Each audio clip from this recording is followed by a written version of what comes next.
Justin, what are you doing here? Rocky couldn't make it, so he sent me. What are you talking about? Guys, I'm the new Blue Ranger. Justin, the Blue Turbo Ranger, has always been one of the most controversial characters in Power Rangers history.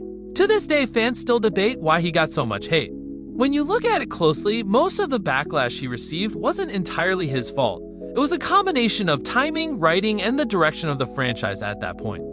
A lot of people point first to the Kid Ranger gimmick. Power Rangers had always been about teenagers with attitude. Older teens or young adults stepped into responsibility.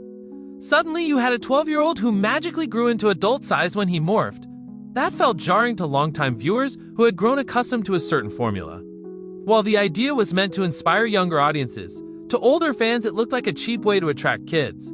Then there's the replacement factor. Justin came in after Rocky injured himself in the Turbo movie.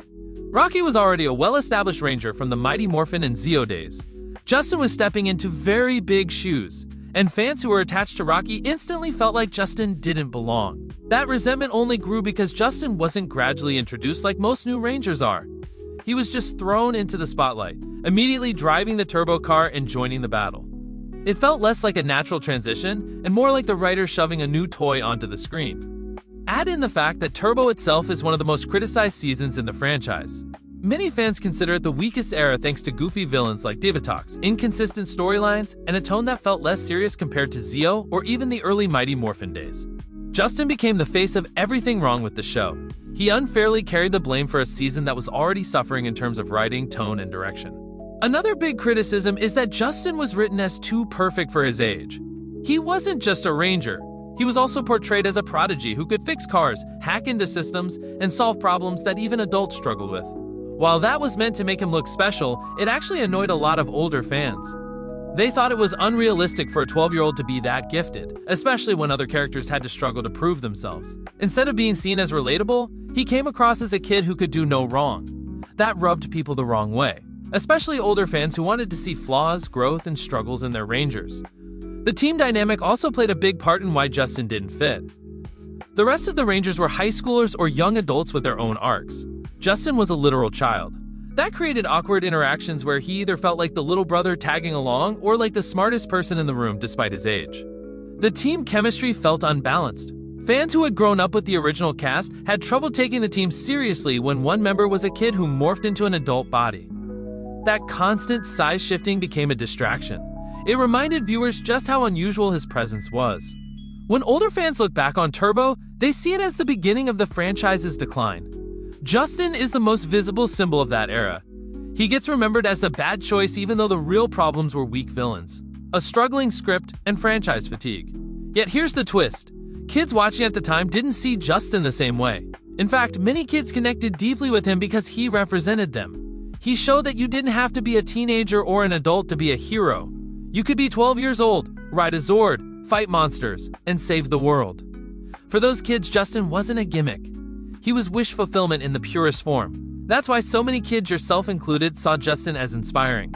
He gave them hope that they could step into those shoes and be a Ranger too. The problem is that the adult fanbase grew up and began dominating the conversation online.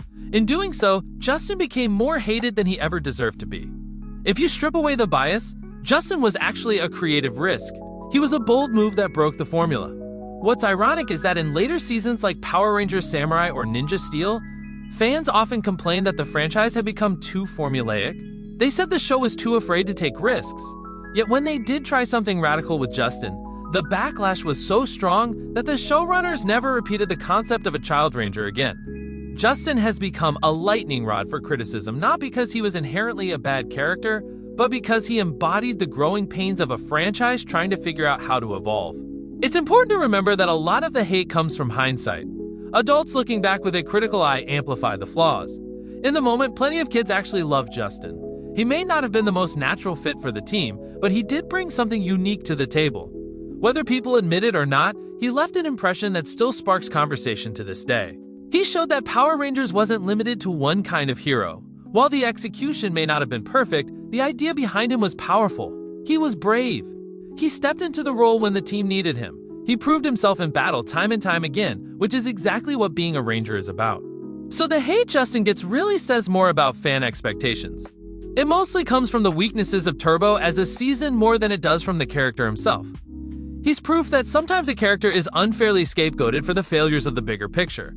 If you rewatch Turbo with fresh eyes, setting aside the nostalgia bias, you can see that Justin was never the problem. He was just the most obvious target for criticism. In reality, Justin was an experiment ahead of its time. He was meant to empower kids, and while the execution wasn't flawless, the hate he gets is far heavier than it should be. At the end of the day, he did what every ranger before him did. He stood up, he fought evil, he protected the world. That's something that deserves flowers, not shade.